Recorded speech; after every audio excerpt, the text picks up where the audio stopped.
Salam alaikum, vous êtes sur Déconstruisons les préjugés, une émission proposée par Havre de Savoir.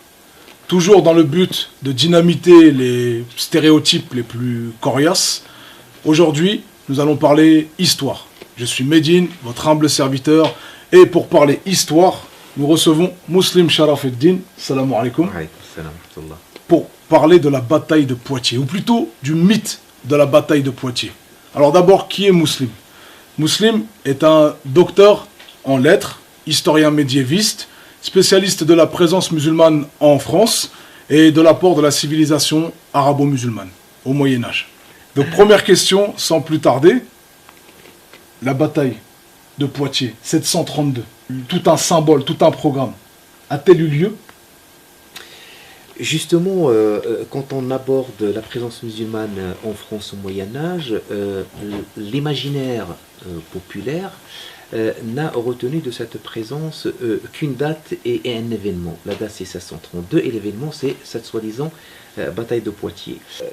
Plus que cela, il y a même des historiens qui vont jusqu'à considérer cette bataille de Poitiers comme un élément fondateur de l'histoire de la France. Or, quand on revient aux historiens du 8e siècle, des historiens qui ont écrit selon des témoins oculaires, des gens qui ont vécu l'événement, ce qu'on peut comprendre, c'est que cette bataille n'a jamais eu lieu avec l'intensité que les historiens postérieurs, à partir du XIIe siècle, ont voulu nous la décrire. Si on se réfère ne serait-ce aux chroniques de Moissac ou les annales d'Aniane, c'est deux lignes que Charles Martel va à la rencontre des Sarrasins au faubourg de Poitiers. On ne connaît pas l'issue de la bataille, on ne connaît pas les conséquences de cette bataille. D'autres historiens nous confirment, comme le continuateur de Frédéguerre quelques années après, nous confirment que, en vérité, cette bataille n'a jamais eu lieu. Les seules choses qui se sont déroulées, c'est quelques escarmouches durant lesquelles Abdelrahman al-Ghafiqi, qui est le wali de Andalous à l'époque et qui est le commandant en chef de l'armée musulmane, a trouvé la mort et que, suite à ça, ses lieutenants ont préféré se retirer pour mieux réorganiser leur rang que d'engager une bataille que les résultats n'étaient pas certains. Alors c'est autour de ce mythe qu'aujourd'hui, le lieu de commémoration que j'ai visité comme de nombreux Français, où est-ce qu'il y a des fresques, il y a même de l'animation sonore, c'est sur ce mythe-là qu'aujourd'hui on célèbre cette date. Est-ce que c'est pas contradictoire ? Est-ce que c'est pas justement une façon de diaboliser la présence musulmane en France aujourd'hui ? C'est une manière de revisiter l'histoire pour l'instrumentaliser. D'abord, on ne connaît pas le lieu exact de la bataille de Poitiers. Les historiens ne sont pas unanimes sur l'endroit exact de cette bataille. Donc le site de Poitiers de commémoration, où est-ce que cette fresque est installée, c'est une erreur. Jusqu'à présent, on n'a jamais trouvé le moindre indice archéologique. Donc tout ce que j'ai appris à l'école, en primaire, on est revenu dessus au collège, voudrait dire que tout ce contenu, toute cette histoire qu'on nous a racontée est totalement fausse. C'est un mythe, l'histoire de la bataille de Poitiers, c'est un mythe. Est-ce que tu aurais des preuves pour appuyer ça ? Les preuves, c'est les historiens eux-mêmes qui le disent, comme j'ai dit tout à l'heure. Quand on fait une comparaison entre les historiens du 8e siècle et les historiens du 12e siècle et les siècles après, on voit ce décalage entre des historiens qui abordent en vérité un non-événement et des historiens qui ont écrit 4 siècles après, qui mettent cette bataille comme si c'était l'élément fondateur de la dynastie carolingienne, voire de l'histoire de la France. On a plus tendance à croire des historiens qui ont écrit l'histoire au moment même de l'événement que des historiens qui l'ont écrit 4 siècles après. Alors comment expliquer que la version officielle, celle qui parle de cette bataille en ce lieu de Charles Martel, soit la plus répandue dans les livres scolaires, dans les discussions, parmi les historiens, il y a même des professeurs qui n'ont jamais entendu parler de ce que tu expliques dans ce bouquin. Comment l'expliquer? Ce que j'ai dit dans ce bouquin, d'abord, je ne suis pas le seul à le dire. Il y a d'autres historiens qui partagent le même avis, comme quoi cette bataille de Poitiers n'a jamais existé avec l'ampleur Qu'on lui prétend. Qu'on lui prétend. Pourquoi ce revirement? Quand on dit 4 siècles après, on est fin 11e siècle, début 12e siècle, c'est le lancement des croisades. Le pape Urbain II, quand il a lancé en 1095 son appel à aller, entre parenthèses, libérer le tombeau du Christ, il avait besoin d'haranguer les foules et de faire adhérer le maximum de population à son projet. Alors, on va aller fouiller dans l'histoire et on va trouver que la bataille de Poitiers pourrait faire l'affaire. Et c'est pourquoi on a fait une autre lecture de cette bataille de Poitiers, dans laquelle on dit que les musulmans, ils ont perdu 375 000 hommes. L'exagération des nombres de morts nous donne un petit peu une idée que on veut instrumentaliser cet non-événement historique pour, en quelque sorte, se donner une certaine force morale, et dire, puisque nous étions capables de décimer leur armée en 732, on sera capable de décimer leur armée en Palestine en 1095. Alors, instrumentalisation de la bataille, de la figure de Charles Martel. Forcément, je pense que la réalité, la représentation plutôt du Sarrazin pour l'Église catholique, pour l'Europe à l'époque, était forcément distordue. Il devait y avoir à boire et à manger dans la représentation qui était faite du mort. Justement, au 8e siècle, le Sarrazin, d'ailleurs le mot Sarrazin, c'est pas un mot péjoratif, hein, ça vient du mot grec sarakénos, c'est qui veut dire charqi, hein, c'est quelqu'un qui vient d'Orient, d'accord. Le Sarrazin était en quelque sorte un autre parmi les autres. Les historiens du 8e siècle abordent cet autre en termes ou de Sarrazin, ou de Mahométain, ou de barbare, ou d'infidèle, mais avec I majuscule, comme les autres infidèles. C'est à partir du XIIe siècle que ce Sarrazin, ce musulman, va commencer à devenir l'autre par excellence. Va commencer à devenir l'autre avec A majuscule. Pourquoi? Parce que l'Église et le pape a besoin d'haranguer les foules, alors il faut diaboliser cet ennemi qu'il faut aller abattre pour, soi-disant, récupérer et libérer le tombeau du Christ. Et on sait très bien, juste entre parenthèses, que les visées de la croisade étaient loin d'être religieuses. C'était tout sauf religieux. Il y avait des intérêts économiques, il y avait des intérêts géostratégiques, il y avait des intérêts politiques, il y avait même un intérêt que l'Église prenne en quelque sorte de plus en plus d'importance politique à l'intérieur même de l'Europe en étant à la tête d'un projet aussi ambitieux que ce projet des croisades. Alors, cette image du Sarrazin n'a pas arrêté en quelque sorte d'être diabolisée et on va essayer d'aller chercher chez l'autre tout ce qui nous différencie de lui. On va en face du Christ, Mahomet et l'Antichrist, en face du fidèle, le musulman et l'infidèle, en face de, comment dirais-je, du gentil, le musulman et le méchant, et en face du vainqueur, le musulman doit forcément être vaincu. D'où l'intérêt de ressusciter cette bataille de Poitiers et lui donner des proportions qu'il ne mérite pas. Alors, s'il s'agit d'une incarnation commode, totalement diabolisée, qu'en est-il de la réalité historique, de la présence musulmane en France et dans le sud de la France précisément? La réalité historique est toute autre. Que ça soit en septimanisme, qui correspond aujourd'hui aux Languedoc-Roussillon au 8e siècle, que ça soit en Provence, le golfe de Saint-Tropez au Xe siècle, que ça soit tout le sud de la France, du XIIe jusqu'au XIVe siècle, le vivre ensemble, c'était vraiment un vivre ensemble presque exemplaire. À Narbonne, les musulmans, quand ils sont venus en 719, il faut préciser qu'on les a appelés, une partie de l'aristocratie visigothique qui a appelé les musulmans à la rescousse et qui les a poussés à traverser le détroit de Gibraltar. Et le Languedoc-Roussillon dépendait du royaume de Tolède, d'accord. Et l'arrivée des musulmans en 719 à Narbonne, c'était la suite logique de la conquête de l'Espagne. Quand ils ont voulu construire leur mosquée, ils n'ont pas cherché loin.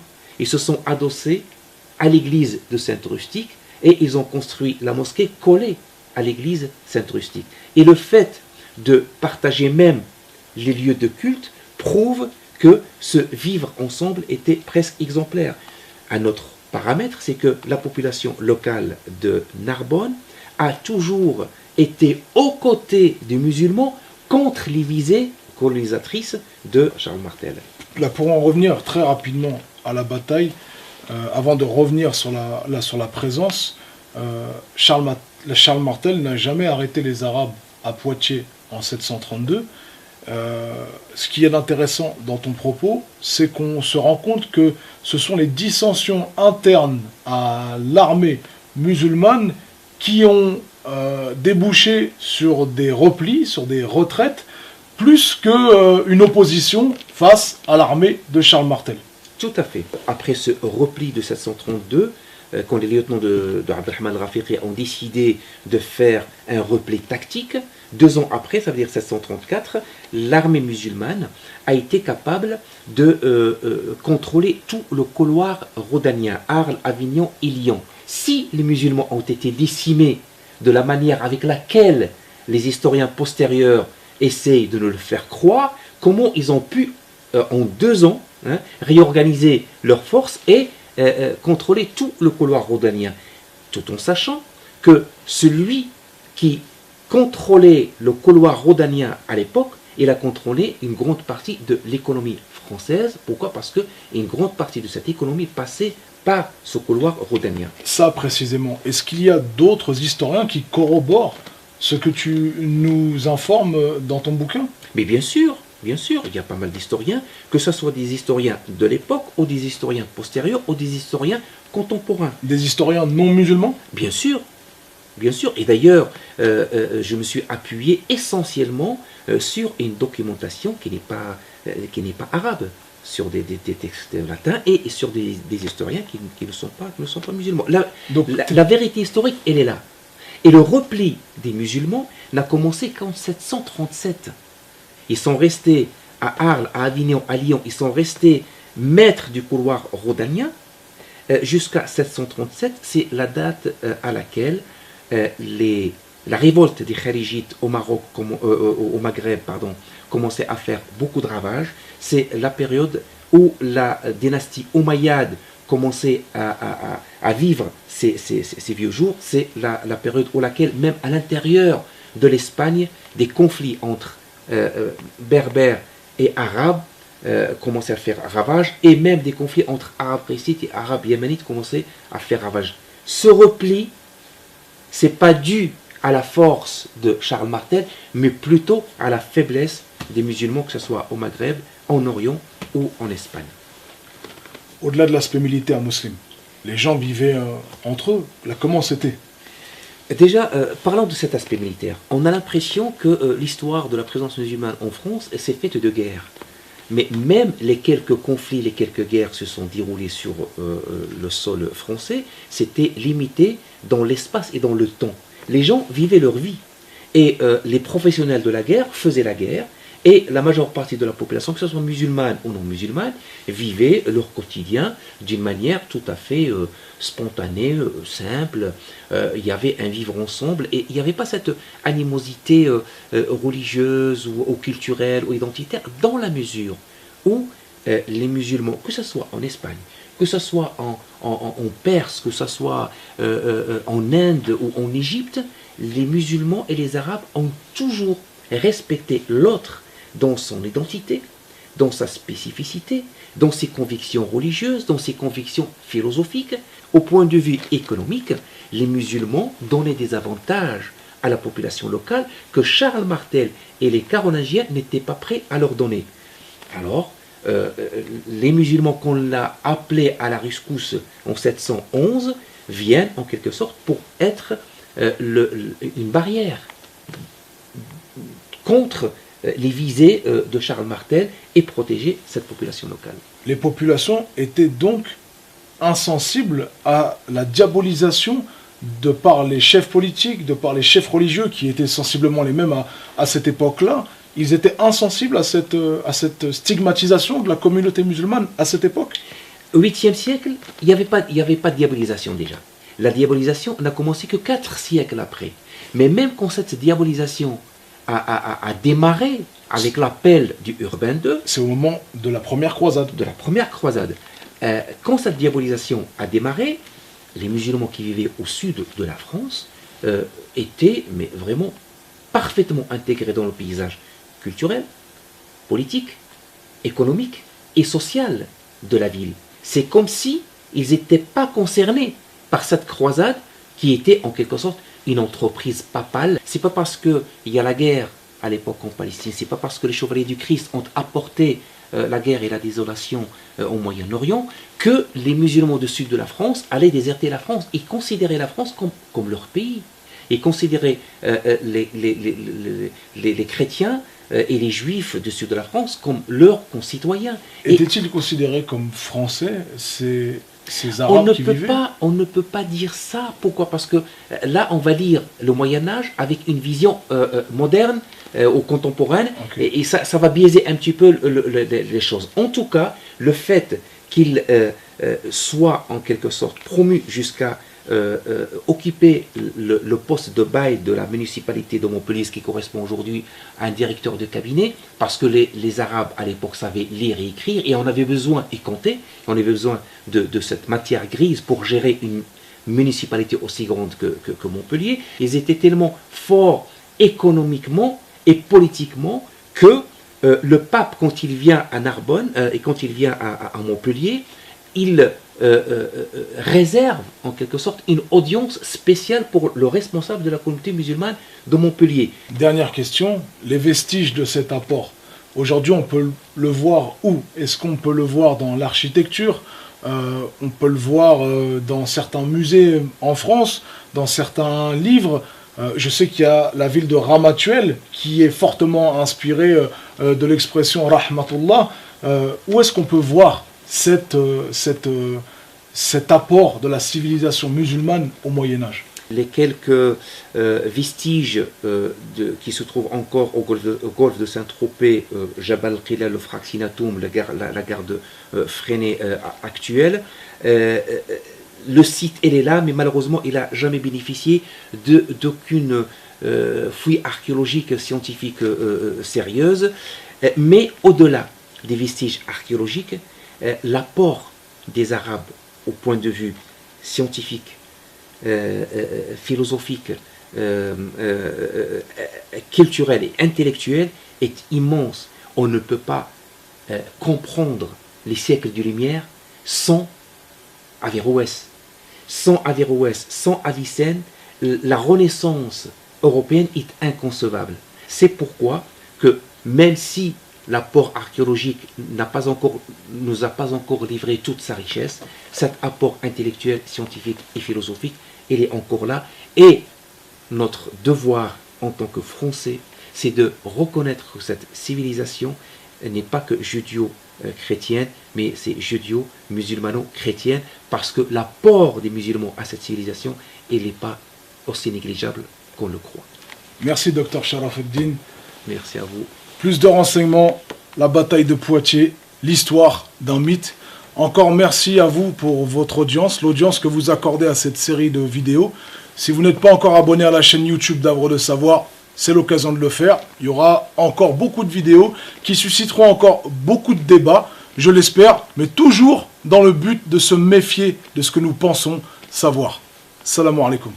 Par exemple, tous ces corpuscules identitaires et compagnie, ils veulent en quelque sorte instrumentaliser quelque chose que l'Église avait déjà instrumentalisé auparavant. Ceux qui montent sur la mosquée de Poitiers avec des banderoles, le bloc identitaire. Ben oui, le bloc identitaire avec 732 et compagnie. Là, les gars, vous êtes en train de faire d'un non-événement un événement qui a fondu l'histoire de... Mais tu sais qu'ils vont réagir suite à cette vidéo. Hein. Ils voient deux Arabes, un barbu et un Arabe de Bordeaux qui discutent du mythe de la bataille de Poitiers. Ils vont forcément réagir à cette vidéo. Écoute, moi je les invite à discuter devant une caméra pour qu'on puisse échanger et en s'appuyant sur des vérités scientifiques et historiques, pas sur des trucs qu'on a entendus. Sur des rumeurs. C'est des rumeurs. Comme la rumeur de Salah ad-Din, sa mère serait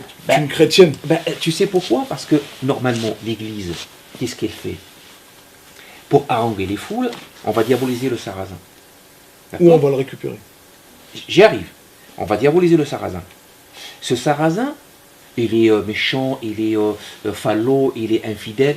Et puisqu'il est tout ça, normalement, il ne peut être que vaincu. Le problème, c'est que 1187, c'est Salah ad-Din al-Ayyubi qui remporte la bataille. Et non seulement il est vainqueur, mais en plus de cela, il est courtois, il est élégant, il est savant, il touche à tout, à la médecine, charismatique, à la médecine, à la chimie, aux mathématiques, à tout. Et en plus de cela, il est tolérant.